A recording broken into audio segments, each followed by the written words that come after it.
Well, welcome to your last podcast lecture of Unit 2, not counting the test review, which you'll get next week. Again, I'm going to give only the most cursory overview of ancient Japanese art.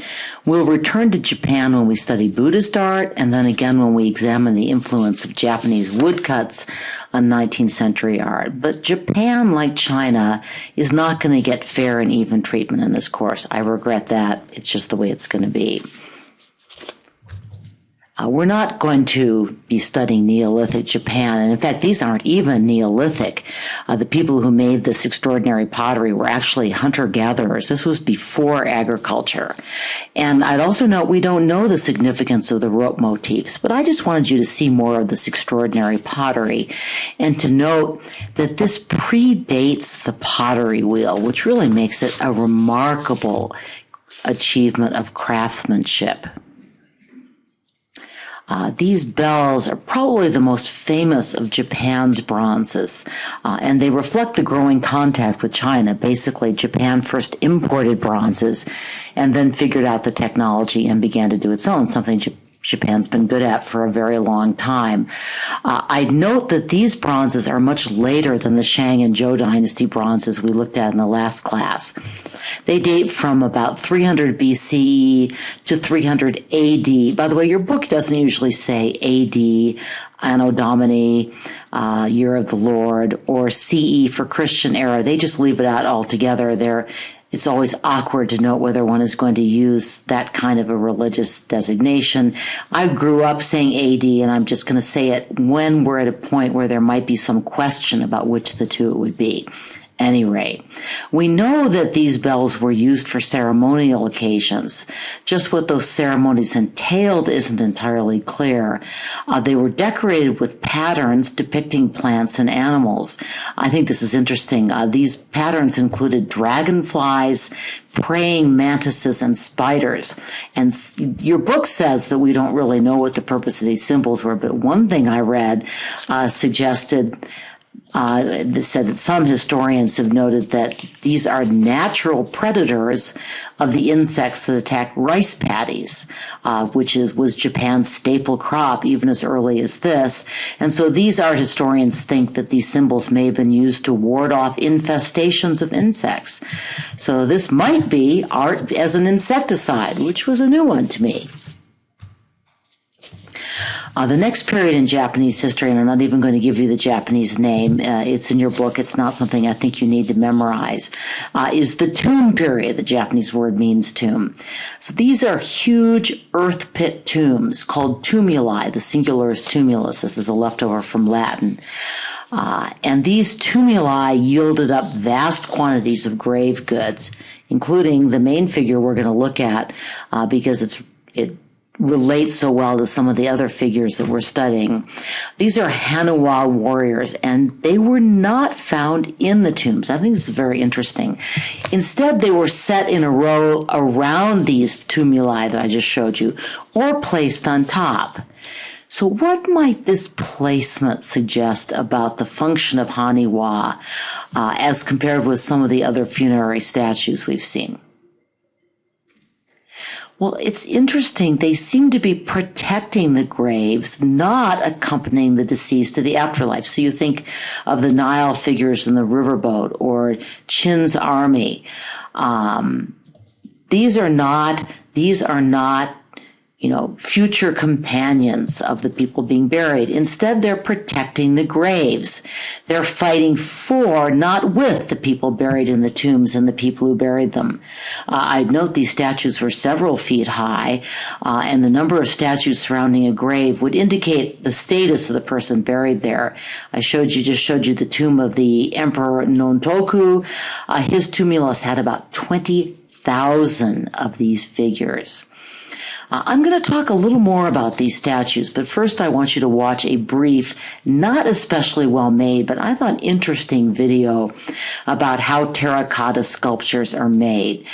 In this course, we are going to need to pay attention to technique, and that's especially important with sculpture.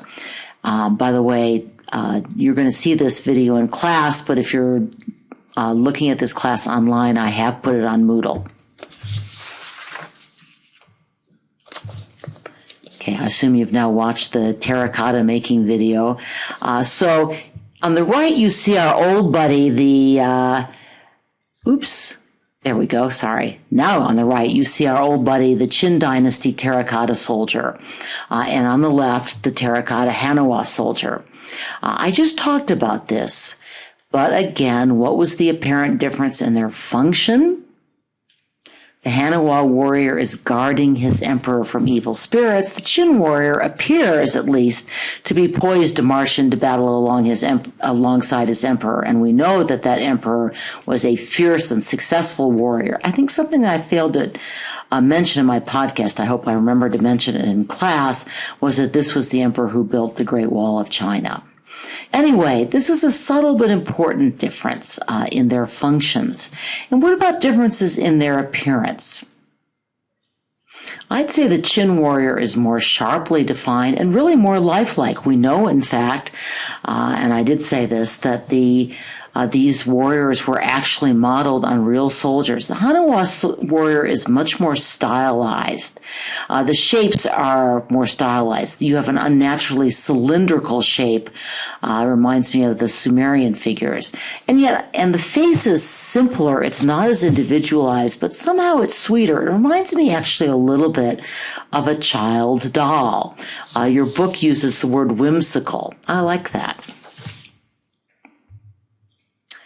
Okay, now we're not only shifting continents, we are shifting millennia.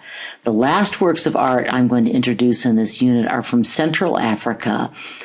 These are from the Gabon region, and the next ones are going to be from Congo, which is very close to it in Central Africa. These works are also from the 19th century. Yet these too are works of a pre-industrial traditional society with a polytheistic religion, although I'd note that this traditional society has access to some European materials and technology, and we'll see that. It's actually quite appropriate to look at these coded funerary sculptures right after we've looked at the Hanawa, because these two are guardian spirits. They not only guarded the relics or remains of the ancestors, they apparently also had a function in guarding the young. This culture, interestingly enough, believed that there was a particularly strong link between children and their deceased ancestors. And so these guardian spirits were kind of a link there as well. How were they made? They are subtractive, not additive sculptures. They're carved from wood and then covered with metal. So these are not cast. They're covered with sheet copper, iron, or brass.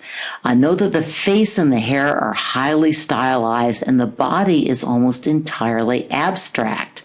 Basically, it's a rhombus. So what's that all about? I read a long scholarly article about the coded guardian figures. I thought these were very intriguing, and the noted scholar's conclusion was that we just don't know. This is actually also a prehistorical society in that they did not leave a written record, although the coded figure tradition does persist to some extent. Most of the information we have is written by European anthropologists who have interviewed people about the alleged uses of these statues, and the evidence that's gained from those interviews is not conclusive. It's sometimes contradictory. I think that's quite interesting. Before I move on to the Congo power figures, I want you to watch another video. It's going to introduce more African power sculptures than you'll find in your textbook or in this presentation. Again, if you're doing the course online, the video is posted on Moodle. Oh, one other thing I forgot to mention, these shiny European metals that they acquired were used apparently, again from these oral interviews, to repel evil spirits. So using a modern technology in a traditional fashion. You'll see that again in other areas that were colonized by the Europeans. Okay, you now know more about power figures, and the person who did that video certainly knows more than I do. But it's interesting to note that these power figures were not, unlike the sculptures we just looked at, funerary sculpture or even grave goods. These are action figures. They're more specifically, they're action figures with magical powers. Basically, individuals, sometimes entire villages, would commission these sculptures to perform specific tasks. Maybe to cure an illness, to incapacitate an enemy. There was a lot of that. Bring wealth to the individual or to the village. The special materials, nails, shells, razors, etc., were added in a ritual ceremony that conferred power on the statue. So the intervention of the priest was part of giving power to these. And the different kinds of elements had conveyed different kinds of power. So what do you notice about the form of these sculptures? They're highly stylized. Again, this is conceptual and not optical art, although I would say more realistic in their depiction of the human body than some of the art we've seen. The heads are disproportionately large, which is true in most African sculpture. In African societies, the head is considered to be where a person's spirit is centered, and it's also the source of the person's power. I mean, it's interesting. In some ways, you think that's obvious. Our power is in our brains. But think of how many societies, including our own, thinks of the central element of the human body being our heart. And in Africa, it tends to be the head. Notice again, there's not a lot of open or negative space. The arms are close to the body, easier to carve that way. By the way, I mentioned that the different materials have special significance. I picked this one up. I thought it was interesting. The cowrie shell represents, and you see that on the belly of the figure on the left, represents the ability to keep secrets. I think that's a nice touch. Does this remind you, in its function in particular, of any other works you've studied? So what do these two have in common? Very different societies, incredibly separate in time. Well, in both cases, these sculptures are not designed for the afterlife so much as they are for appeal now.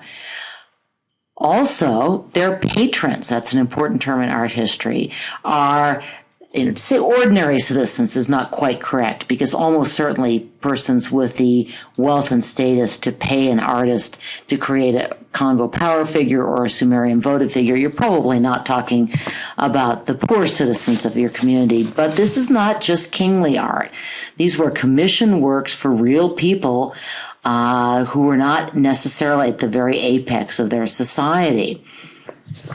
In formal terms, again, they have stylized shapes, relatively little negative space. Oops, I did not mean to do that. Sorry. How are they different? And by the way, you aren't actually asked in your cultural context questions to directly compare. You don't get any points for that. But I think the comparison, thinking about it, will help you write a better essay, even if you don't explicitly compare them in your essays, as you usually don't want to do. So how are these different? Well, it strikes me the most obvious difference is the votive figures represent the petitioners, their stand-ins, proxies, if you will.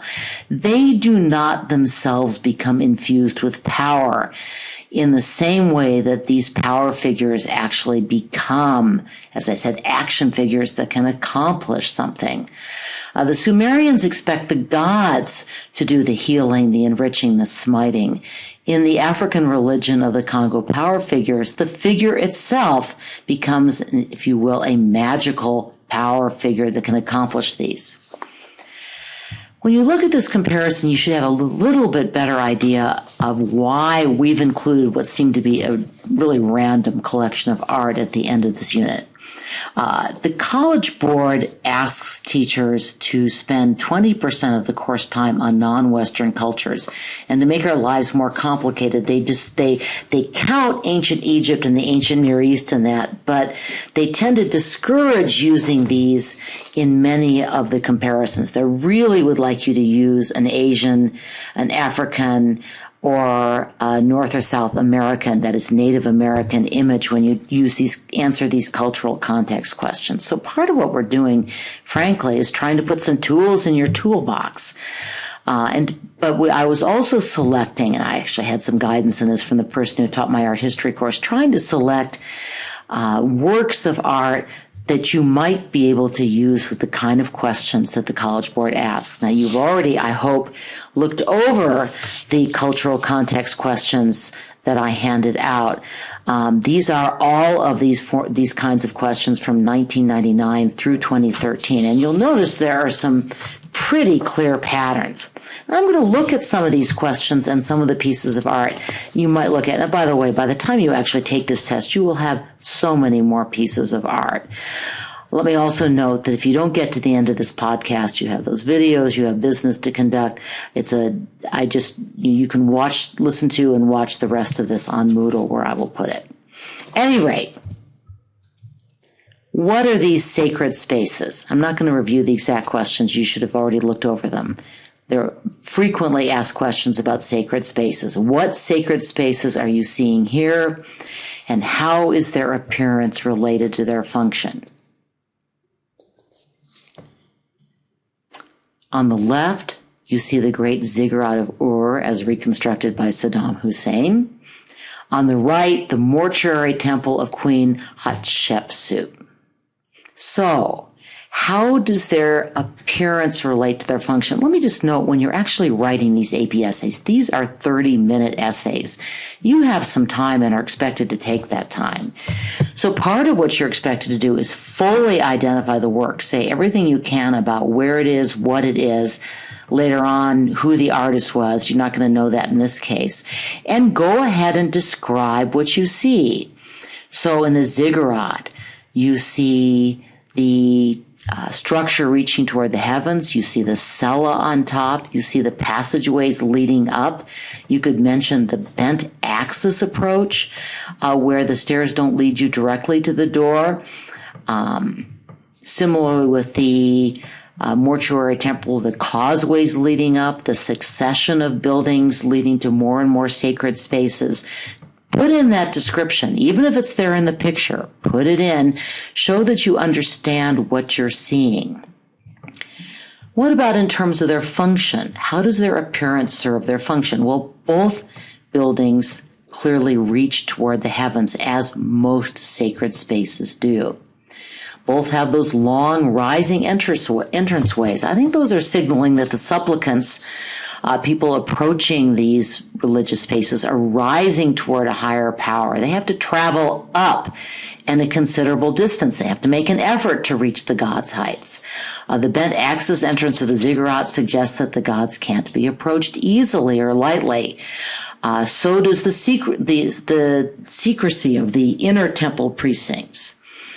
Both, again, have inner chambers accessible only to a chosen few. Not everyone can effectively supplicate the gods. So the combination of mortuary and temple in Egypt also demonstrates the belief that the pharaohs actually become gods. That's not a Sumerian belief. I'm sorry, I keep knocking into my touchpad. Both of these buildings were richly decorated. You don't necessarily see that from the picture, but you can indicate in your essay that you know more about these. They were decorated in order to pay homage to the gods and to indicate the power and wealth of the ruler. Now my touchpad doesn't want to move. Okay, so what are these buildings and how do they convey power and authority? Notice you have a power and authority question to answer for next week. It doesn't specify just buildings, and you don't need to just use buildings. So what's the one on the left and the one on the right? On the left, you see the palace and temple complex of Persepolis, the capital of the Persian Empire. And on the right, you see Ramses II's great temple at Abu Simbel. So how do these show power and authority?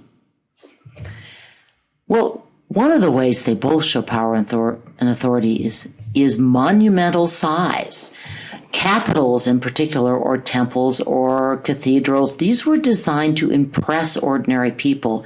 Power be here. You can tell by how large these are and by the kind of resources that the rulers were able to bring together to create these magnificent and huge structures. At the temple complex, palace complex of Persepolis, you see those warrior and king figures on the frieze at the base. They signal the military might of the Persian kings and indeed tell the story, the narrative of their victories. We know that Ramses II built the temple at Abu Simbel down in far southern Egypt, really in Nubia, in order to impress a group of subjects, the Nubians, who had been prone to revolt, that there is a great deal of power here and you better watch out. Don't act out. What are these works and how do they convey a narrative? The one on the left is from the Book of the Dead, found in King Tut's tomb. It's the Last Judgment of Hu Nefer. And on the right, the Victory Stele of Naram Sin, an Akkadian work. Again, you have 30 minutes when you're writing one of these essays. Tell the stories. Identify the works that you've chosen. And remember, you won't have slides. You will have to describe these works. And then tell the stories that are conveyed, and then talk about how the work of art conveys the narrative. So you have registers and friezes. You have hierarchy of scale to designate the important personages. You have the use of symbols. The sun, actually, this particular depiction of the victory of Naram Sin doesn't have the sun up above, but remember, you won't have a picture. You can describe the sun being there. And certainly the Egyptian picture is filled with symbols. If you don't remember all of them, surely you'll remember at least Osiris and Anubis and the feather. Tell your story. What are these works and how do they use representations of the natural world? On the left, I'm not sure you'd actually be asked to identify this, but you could use it in an essay. So this is from the tomb paintings of Zebulun, and you see him hunting. How does it portray the natural world, and what does that show? Well, you have much more realistic depictions of animals and fish, as I've mentioned, in contrast to the highly stylized human figure and its hierarchy of skill. Would be one thing you could say. You could also notice that animals are very significant in Egyptian art, that they're often used to depict gods, although you don't actually see it in this particular work. As for the Chinese bronze rhino, animal figures were frequently used in religious ceremonies. They often had symbolic significance. I don't actually know that the rhino did, and frankly, I probably wouldn't recommend this as a choice, but I felt like China was being underrepresented in my questions, so I was sticking that one in here. What are these works and how do they represent hostility or violence? Again, you should note that I'm picking up on the questions that I handed out to you. Well, we've just talked about the Congo power figures. You want to smite your enemy? Pound some more nails into the power figure. We talked at length about the standard of This is, of course, the war side, and you would want to identify that you were talking about the war side. And there are all sorts of ways that this depicts violence.